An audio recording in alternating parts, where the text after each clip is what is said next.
গত কয়েকদিন ধরে বাংলাদেশের রাজনীতি খুব উত্তাল। অন্যতম প্রধান রাজনৈতিক দল, অন্যতম কেন বলি, এই মুহূর্তে বাংলাদেশের প্রধান রাজনৈতিক দল বিএনপি, অন্তর্বর্তী সরকারের প্রধান উপদেষ্টা ডক্টর ইউনূসের নিয়োগকারী দল হিসাবে পরিচিত কিংস পার্টি এনসিপি, যারা গত বছরের জুলাই মাসে আওয়ামী লীগ সরকার পতনের আন্দোলনে নেতৃত্ব দিয়ে সফল হয়েছিল, তারা এখন নিজেদের মধ্যে তুমুল বিরোধিতায় লিপ্ত আছে।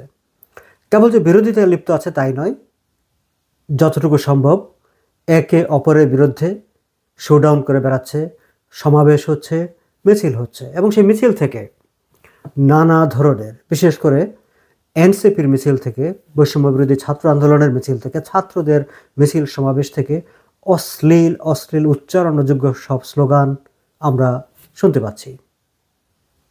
তার চেয়ে তো গুরুত্বপূর্ণ যে বিষয়টি হচ্ছে, এরা একে অপরের বিরুদ্ধে চাঁদাবাজির অভিযোগ তুলছে, দখলদারিত্বের অভিযোগ তুলছে, নানা রকম বেআইনি কর্মকাণ্ডের অভিযোগ তুলছে, এবং অনেকে একেবারে হাতে নাতে ধরা, ভিডিও করা সেই সব প্রমাণপত্র আমাদের সামনে তুলে ধরছেন। দর্শক, এই যে জুলাই আন্দোলনের অংশীদার পরস্পরের বিরুদ্ধে রাস্তায় নেমে গেল, এই যে মানে তুমুল এক ধরনের একটা সংগ্রামে লিপ্ত হয়ে গেল, এর কারণ কি মনে হয় আপনাদের? আমাদের সবার নজর এখন এই দিকে। এটিকে এমনও কি হতে পারে যেটি আসলে তাদের একটি পাতানো খেলা, অন্য কোনো কিছুর দিক থেকে দৃষ্টিটি তাদের দিকে নিবদ্ধ রেখে আড়ালে অন্য কিছু করে ফেলা? ডক্টর ইউনূস নিজেই বলেছেন তিনি হচ্ছেন আন্তর্জাতিক বাজারের, ইন্টারন্যাশনাল মাঠের খেলোয়াড়। সো একজন ইন্টারন্যাশনাল প্লেয়ারের মানে যেই সূক্ষ্ম কারসাজি বলি বা পরিকল্পনা বলি, সেই পরিকল্পনায় অনেক কিছুই সম্ভব। সে যাই হোক, আমরা আন্দোলনের দিকে, মিছিল, মিটিং, সমাবেশ, অভিযোগ পাল্টা অভিযোগ, সেদিকে আমাদের নজর আছে। কিন্তু এই সময় আরও একটি গুরুত্বপূর্ণ ঘটনা ঘটেছে। আমার ধারণা আপনারা সেটিও আপনাদের নজরে আছে। আপনারা জানেন যে বাংলাদেশের অর্থনীতির একেবারে যেটিকে বলা হয় লাইফ লাইন বলে যে পরিচিত তৈরি পোশাক খাত এখন তুমুল হুমকির মুখে। ডোনাল্ড ট্রাম্পের যে 35% ট্যারিফ, যার সঙ্গে ইতিপূর্বে বহাল থাকা 15% যোগ হয়ে মূলত 50% ট্যারিফ মোকাবেলা করতে হবে আগামী আগস্টে বাংলাদেশের তৈরি পোশাক খাতকে, সেটি নিয়ে নেগোসিয়েশনের জন্য সরকারের যে টিম ওয়াশিংটনে গিয়েছিল, তারা আসলে ব্যর্থ হয়েছে। ট্রাম্প প্রশাসনের সঙ্গে তারা কোনো ধরনের সমঝোতায় পৌঁছতে পারেনি, একেবারেই শূন্য হাতে দেশে ফিরে এসেছে। কিন্তু তারা যে ব্যর্থ হয়েছে সে বিষয়টি তারা বলেনি। তারা বলছেন যে তৃতীয় পর্যায়ের আলোচনার প্রস্তুতি নিচ্ছেন তারা। নিশ্চয়ই প্রস্তুতির আরও বেশি ট্রাম্প নিজেও বলেছে যে তিনি আসলে ডিল চান, তার পছন্দ হচ্ছে ডিল করা। সো তিনি ডক্টর ইউনূসকে যে চিঠিটি পাঠিয়েছিলেন, সেখানেও বলা ছিল যে তিনি আলোচনার দরজা খোলা রেখেছেন, ফলে সামনে আরও আলোচনা হতে পারে। আমরাও মনে করি যে আলোচনা হতে পারে। ইতিমধ্যে বিশ্বের বিভিন্ন দেশ তার সঙ্গে আলোচনা, ট্রাম্প প্রশাসনের সঙ্গে আলোচনা চালিয়ে যাচ্ছে। আমাদের প্রবল প্রতিদ্বন্দ্বী, আমাদের তৈরি পোশাকের প্রবল প্রতিদ্বন্দ্বী প্রতিবেশী দেশ ভারত এবং ভিয়েতনাম, তারা বেশ কিছুটা ছাড় আদায় করতে সক্ষম হয়েছে। আমরা আসলে কিছুই করতে পারিনি। আমরা কেন পারিনি সে নিয়ে আলোচনা করার সুযোগ আছে, বিতর্ক করার সুযোগ আছে। সরকার কতটা আন্তরিক ছিল সেই আন্তরিকতা নিয়ে প্রশ্ন তোলারও সুযোগ আছে। অনেকে ঠাট্টা করে বলেন যে মার্কিন যুক্তরাষ্ট্রের বাজারে তো কোনো এনজিওর প্রোডাক্ট, গ্রামীণের প্রোডাক্ট রপ্তানি হয় না, কিংবা এই যে ট্যারিফ যেটি আরোপ করা হয়েছে 35% কিংবা 50%, সেটি তো বাংলাদেশের যেসব এনজিও আছে বা গ্রামীণের কোনো প্রোডাক্টকে ক্ষতিগ্রস্ত করবে না। ফলে এটি নিয়ে ইউনূস সরকারের খুব বেশি যে মাথা ব্যথা হবে সেটি ভাববার কোনো কারণ নেই। বরং ট্যারিফের কারণে যদি ব্যবসা বাণিজ্য ক্ষতিগ্রস্ত হয়, ইন্ডাস্ট্রি বন্ধ হয়ে যায়, দারিদ্র্য বাড়ে, গরিব মানুষের মিছিল বাড়ে, এনজিওগুলির সুযোগ সুবিধা হয়। ফলে এনজিও নির্ভর যে সরকার, সেই সরকার এই বিষয়টাকে এত গুরুত্ব দিয়ে কেন দেখবে? এগুলো নানা জনের নানা কথাবার্তা। আমি সেই আলোচনাগুলোকে খুব বেশি মানে কতটা লজিক্যাল না, সেই আলোচনা আপনারা করবেন, আমি সেদিকে যেতে চাই না। আমি আপনাদেরকে আরও একটি গুরুত্বপূর্ণ পয়েন্টের দিকে দৃষ্টি আকর্ষণ করতে চাই। সেটি হচ্ছে শেখ বশির, বাণিজ্য উপদেষ্টা, তিনি ওয়াশিংটনে বৈঠকে ব্যর্থতার গ্লানি শূন্য হাতে বাংলাদেশে ফিরে গিয়ে তিনি ব্যবসায়ী প্রতিনিধিদের সঙ্গে এবং বিভিন্ন স্টেক হোল্ডারদের সঙ্গে বৈঠক করেছেন, এবং বৈঠকের শেষে তিনি সাংবাদিকদের সঙ্গে আলাপ আলোচনা করেছেন। সেই সাংবাদিক সম্মেলনে সাংবাদিকদের অধিকাংশ প্রশ্নেরই তিনি কোনো উত্তর দেননি। কেন উত্তর দেননি? তার কাছে কি কোনো উত্তর ছিল না? তার কাছে কি কোনো উত্তর নেই? না, তিনি সেটা স্পষ্ট করেছেন যে কেন তিনি উত্তর দিচ্ছেন না। তিনি বলেছেন যে মার্কিন যুক্তরাষ্ট্রের সঙ্গে তাদের একটি নন ডিসক্লোজার একটি চুক্তি এগ্রিমেন্ট হয়েছে, যেই এগ্রিমেন্টের কারণে আলোচনার বিষয়বস্তু সম্পর্কে তিনি বলবেন না বা বলতে পারবেন না। এই যে নন ডিসক্লোজার চুক্তির কথা তিনি বলছেন, একটি গোপনীয় চুক্তি। এই গোপনীয় চুক্তিতে আসলে কি আছে? আমরা জানি যে সারা বিশ্বের বিভিন্ন দেশ ট্যারিফ নিয়ে ট্রাম্প প্রশাসনের সঙ্গে আলাপ আলোচনা করছে এবং সেই সব আলাপ আলোচনার বিস্তারিত তাদের নিজেদের দেশে ইন্টারন্যাশনাল মিডিয়াতে গুরুত্ব অনুসারে যে দেশ যতটা গুরুত্বপূর্ণ সব আলোচনার বিষয়বস্তু পত্রিকায় আসছে, মিডিয়াতে প্রচারিত হচ্ছে। কোথাও কোনো নন ডিসক্লোজার এগ্রিমেন্টের কথা প্রকাশ করা যাবে না এমন কোনো চুক্তির কথা আমরা শুনিনি। এমনকি যে ব্রাজিলের উপর যে একটা প্রায় 50% মতো ট্যারিফ আরোপ করা হয়েছে, সেটি আসলে কোনো বিজনেস ইস্যু না। সেটি স্পষ্ট করে ট্রাম্প প্রশাসনের পক্ষ থেকেও বলে দেওয়া হয়েছে, ব্রাজিলের পক্ষ থেকেও সেটি বলা হচ্ছে যে তাদের প্রোডাক্টের উপর যে পণ্য মানে যে ট্যারিফটি আরোপ করা হয়েছে সেটি যতটা না ট্রেড বাণিজ্য অসম বাণিজ্যের কারণে বা বাণিজ্য ঘাটতির কারণে, তার চেয়ে বেশি রাজনীতির কারণে। সেখানে সাবেক ডানপন্থী প্রেসিডেন্ট ব্রাজিলের জেয়ার বলসোনারোর তার বিরুদ্ধে সেখানে মামলা চলছে। বর্তমানে ক্ষমতাসীন সরকার, লুলা সরকার, তার বিরুদ্ধে বিচার প্রক্রিয়া পরিচালনা করছেন। ট্রাম্প প্রশাসন সেই বিচার প্রক্রিয়া বন্ধ করার জন্য ব্রাজিলকে চাপ দিয়েছে এবং সেটি বন্ধ না করলে এই 50% যে ট্যারিফ আরোপের ঘোষণা দেওয়া হয়েছে সেটি কার্যকর করা হবে বলে ঘোষণা দেওয়া হয়েছে। সো বিষয়টি কিন্তু পরিষ্কার যে ট্রাম্প কী চান। ট্রাম্প সেখানে সেই দেশের একজন সাবেক সরকার প্রধান, একজন রাজনীতিকের বিচার প্রক্রিয়া বন্ধ করতে চান। সেটি কিন্তু কোথাও কোনো মানে নন ডিসক্লোজার এগ্রিমেন্ট বা গোপনীয় চুক্তি দিয়ে সেখানে সেটি বলা যাবে না, প্রকাশ করা যাবে না, সেখানে আটকে রাখেনি। তাহলে বাংলাদেশের ক্ষেত্রে এমন কি ঘটনা আছে, এমন কি বিষয় আছে যেটি ট্রাম্প প্রশাসন চুক্তি করে নিয়েছে যে তোমরা এগুলো তোমার দেশের মানুষকে জানাতে পারবে না? ওয়েল, যদি সেটি করেও থাকে তাহলে আমার প্রশ্ন হচ্ছে, একটি অন্তর্বর্তী সরকার, একটি অনির্বাচিত সরকার অন্য কোনো দেশের সঙ্গে তথ্য প্রকাশ করা যাবে না, নন ডিসক্লোজার এগ্রিমেন্ট, গোপনীয়তার কোনো চুক্তি করতে পারে কিনা? আমি মনে করি পারে না। এমনকি কোনো নির্বাচিত সরকারও এই ধরনের একটি চুক্তি করতে পারে না, তারা তার সংসদের অনুমোদন না নিয়ে, জনগণের অনুমোদন না নিয়ে।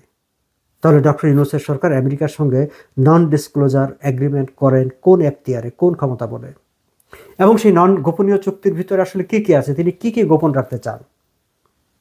সেই প্রশ্নগুলি কিন্তু আমাদের সামনে অত্যন্ত গুরুত্বপূর্ণ হয়ে উঠেছে।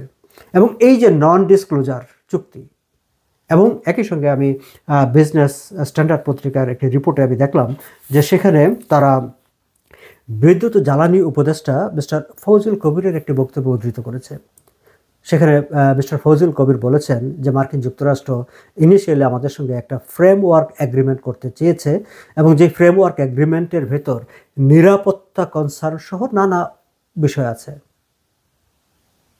অ্যাগেন, একটি অন্তর্বর্তী সরকার, একটি অনির্বাচিত সরকার অন্য কোনো দেশের সঙ্গে কোনো ধরনের নিরাপত্তা সংক্রান্ত ফ্রেমওয়ার্ক এগ্রিমেন্ট করতে পারে কি না, এই প্রশ্নটিও কিন্তু গুরুত্বপূর্ণ হয়ে আমাদের সামনে আসে।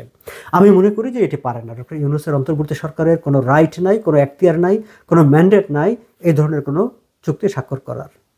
তাহলে তিনি এই যে একটি ফ্রেমওয়ার্ক এগ্রিমেন্ট করতে চান এবং সেটি যাতে জনগণকে জানানো না হয়, সেই কারণে কি বাণিজ্য উপদেষ্টা এই কথাটি বলছেন যে একটি নন ডিসক্লোজার এগ্রিমেন্টের কারণে আমি কোনো প্রশ্নের উত্তর দিতে পারবো না বা কোনো তথ্য জানাতে পারবো না? দর্শক, আপনাদের কি মনে হয়? এবং এই যে ঘটনাগুলি ঘটছে, এই যে ঘটনাগুলো তারা ঘটাচ্ছেন, সেগুলো যাতে জনগণ মনোযোগ দিতে না পারে, সেই জন্যই কি বাংলাদেশে এখন আভ্যন্তরীণ রাজনৈতিক একটি অস্থিতিশীলতা তৈরি করে দেওয়া হয়েছে? এটি আমার একটি সংশয়, আমার একটি সন্দেহ। আমি আপনাদের সামনে এই প্রশ্নটি উত্থাপন করলাম, আপনারা এই বিষয়টি নিয়ে ভাবতে পারেন। দর্শক, আপনারা জানেন যে বাংলাদেশের রপ্তানি পণ্যের উপর ট্রাম্প প্রশাসন যে 35% ট্যারিফ আরোপ করেছে, সেটি নিয়ে এর আগে 2 দফা আলোচনা হয়েছে। 2 দফা আলোচনায় কোনো অগ্রগতি হয়নি। তবে দ্বিতীয় পর্যায়ে যেসব আলাপ আলোচনা হয়েছে তার কিছু কিছু বিষয়বস্তু আমরা ঢাকার পত্রপত্রিকায় ছাপা হতে দেখেছি। এবং এই স্টেক হোল্ডারদের সঙ্গে তিনি দ্বিতীয় দফা বৈঠকের ব্যর্থতা নিয়ে তিনি ঢাকায় যখন ফিরে গেছেন, বাংলাদেশের প্রতিনিধি দল এবং কমার্স অ্যাডভাইজার যখন, বাণিজ্য উপদেষ্টা যখন স্টেক হোল্ডারদের সঙ্গে বৈঠক করেছেন, সেই বৈঠকের পর বিজনেস স্ট্যান্ডার্ড সহ অন্যান্য পত্রপত্রিকা অনেক ব্যবসায়ীদের সঙ্গে বৈঠকে অংশগ্রহণ করে এদের সঙ্গে কথাবার্তা বলে যে রিপোর্টটি করেছে, সেখানে তারা বলেছেন যে তারা এই ধারণাটি পেয়েছেন যে দ্বিতীয় দফা বৈঠকে মার্কিন যুক্তরাষ্ট্রের পক্ষ থেকে কতগুলো বিষয়ের উপর জোর দেওয়া হয়েছে। তার মধ্যে অন্যতম একটি বিষয় হচ্ছে চীনের উপর নির্ভরতা কমানো। আমেরিকা বলেছে যে বাংলাদেশকে চীনের উপর নির্ভরতা কমাতে হবে, চীন থেকে এক্সপোর্ট কমাতে হবে, চীন থেকে ইনভেস্টমেন্ট কমাতে হবে, এবং মার্কিন যুক্তরাষ্ট্র যদি কখনো চীনের উপর কোনো স্যাংশন আরোপ করে তাহলে বাংলাদেশকে মার্কিন যুক্তরাষ্ট্রের পক্ষে অবস্থান নিতে হবে। বলাই বাহুল্য এই শর্ত মানা বাংলাদেশের পক্ষে কঠিন। আপনাদের নিশ্চয় মনে আছে ডক্টর ইউনূস দায়িত্ব গ্রহণের পরপর একদিকে তিনি ভারতের বিরুদ্ধে একরকম একটা ধর্মযুদ্ধ ঘোষণা করেছেন, অপরদিকে সদল বলে চীনের জন্য দরজা খোলা। আমরা শুনেছি চীন থেকে শত শত ব্যবসায়ীরা বাংলাদেশে আসছে। কয়েকদিন আগে বিডার নির্বাহী চেয়ারম্যান তিনি ঘোষণা দিয়েছেন যে চীনে তারা সেখানে একটি অফিসও করতে চান। আমরা দেখেছি যে বিএনপির প্রতিনিধি দল মির্জা ফখরুল ইসলাম এবং আরও অন্যান্য গুরুত্বপূর্ণ নেতারা চীন সফরে যাচ্ছেন। গত সপ্তাহেই তো আমরা দেখলাম যে জামাতে ইসলামের কেন্দ্রীয় নেতারা চীন সফরে যাচ্ছেন এবং তার ছবি ঢাকায় চীনা রাষ্ট্রদূত তাদের ওয়েবসাইটে, তাদের ফেসবুক পেজে তারা পোস্ট করেছে। অর্থাৎ একদিকে সরকার এবং গুরুত্বপূর্ণ রাজনৈতিক দলগুলো প্রায় সবাই, মানে এখন তো কোনো বিরোধী দল নেই, ফলে সবাই সরকারের অংশ। সরকার যেমন রাজনৈতিক, মানে ডক্টর ইউনূস যেমন সরকার, বিএনপিও এখন সরকার, জামাত ইসলাম তো সরকারি, এনসিপি সরকার, ফলে তারা সবাই চীনের দিকে দৌড়াচ্ছে। বিষয়টি এমন হচ্ছে যে তারা পুরো বাংলাদেশটাকে নিয়ে চীনের হাতে পৌঁছে দিতে চায়, এবং এই জায়গাটায় মার্কিন যুক্তরাষ্ট্রের কনসার্ন। আমরা বিভিন্ন সময় এগুলো নিয়ে উদ্বেগ প্রকাশ করেছি। আমরা বলেছি যে মার্কিন যুক্তরাষ্ট্র যেহেতু এই অঞ্চলে ইন্দো প্যাসিফিক রিজিয়নে চীনকে নিয়ে তাদের একটি রিজার্ভেশন আছে, ফলে বাংলাদেশের এই যে মাখামাখি সেটি বাংলাদেশকে হয়তো ইন্টারন্যাশনাল অ্যারিনাতে এক ধরনের একটা চাপের মধ্যে ফেলে দেবে। এবং এই আলোচনার কথাগুলো যেগুলো পত্রপত্রিকায় আসছে সেগুলো যদি সঠিক হয় তাহলে বোঝা যাচ্ছে যে হ্যাঁ, বাংলাদেশ আসলে গায়ে পড়ে একটি আন্তর্জাতিক চাপ তাদের উপর পড়বার মতো পরিস্থিতি তৈরি করেছে। এখন এই যে গোপনীয়তার চুক্তি, সেই গোপনীয়তার চুক্তিতে এর বাইরে আর কি আছে? যে আমেরিকা চীনের সঙ্গে লেনদেন, দহরম মহরম প্রেম কমাতে চায়, এটি তো গোপন রাখবার কোনো বিষয় না। এবং অন্য কোনো দেশের ক্ষেত্রে যেহেতু মার্কিন যুক্তরাষ্ট্র কোনো গোপনীয়তার শর্ত দেয়নি, কেবলমাত্র বাংলাদেশের জন্য কেন গোপনীয়তার শর্ত দিল? আদৌ কি গোপনীয়তার শর্ত দিয়েছে, নাকি বাংলাদেশ নিজেরা কোনো কিছু করতে চাইছে যেটি তারা প্রচার করতে চাইছে না, প্রকাশ করতে চাইছে না? আপনাদের মনে থাকবার কথা যে এই আলোচনার শুরুতে প্রতিনিধিত্ব করেছিলেন মিস্টার খলিলুর রহমান, বাংলাদেশের নতুন নিরাপত্তা উপদেষ্টা, এবং যে নিরাপত্তা উপদেষ্টা যিনি অগ্রণী ভূমিকা পালন করেছেন একটি যে রাখাইনে একটি মানে করিডোর দেওয়ার ব্যাপারে। ডক্টর মোহাম্মদ ইউনূস নিজে আগ্রহী চট্টগ্রাম বন্দরকে আমেরিকার হাতে তুলে দেওয়ার জন্য। তাহলে এই যে বিষয়টি, এই বিষয়টি কি তারা এই বিষয়টি বাংলাদেশের পক্ষ থেকে সেখানে ট্রেড নেগোসিয়েশনে আলোচনার টেবিলে নিয়ে আসা হয়েছে যে ঠিক আছে তোমরা ট্যারিফটা আমাদেরকে কনসেশন করে দাও, এগুলো নিয়ে তুমুল বিরোধ আছে, আমরা সেই সব বিরোধিতা মোকাবেলা করে তোমাদেরকে বন্দর দিয়ে দেব, করিডোর দিয়ে দেব, এবং সেটি যাতে বাংলাদেশের মানুষ জানতে না পারে, বাংলাদেশের মিডিয়া জানতে না পারে, সেই কারণেই কি কমার্স অ্যাডভাইজার এই নন ডিসক্লোজারের কিংবা গোপনীয়তার যে চুক্তি, সেই চুক্তির প্রসঙ্গ সামনে এনেছেন? এটি আমার সংশয়, এটি আমার প্রশ্ন। আমার মনে হয় যে এই বিষয়গুলো সরকারের পক্ষ থেকে পরিষ্কার করা দরকার আছে। আপনাদেরও এই বিষয়গুলো জানতে চাওয়ার দরকার আছে। ঢাকার মিডিয়া জানতে চাইবে কিনা আমি জানি না, কিন্তু কমার্স অ্যাডভাইজার তো এক কথায় মানে পাশ কাটিয়ে গেছেন যে যেহেতু আমেরিকার সঙ্গে নন ডিসক্লোজার কাজে এগুলো বলা যাবে না। আমার মনে হচ্ছে যে এইখানে বন্দরের বিষয়টি আছে, এখানে করিডোরের বিষয় আছে, রোহিঙ্গা বিষয় আছে, আরও এমন কিছু স্পর্শকাতর বিষয় আছে যেগুলো আসলে আমরা চাই না, বাংলাদেশের মানুষ চায় না, যেগুলো নিয়ে তুমুল বিরোধিতা হয়েছে ডক্টর ইউনূসের সরকার, সেগুলো আমেরিকার সঙ্গে এই বাণিজ্য আলোচনার আড়ালে নন ডিসক্লোজার চুক্তির দোহাই দিয়ে সেগুলো একটি ফয়সালা করে ফেলতে চাইছে, এবং এটি অত্যন্ত উদ্বেগের।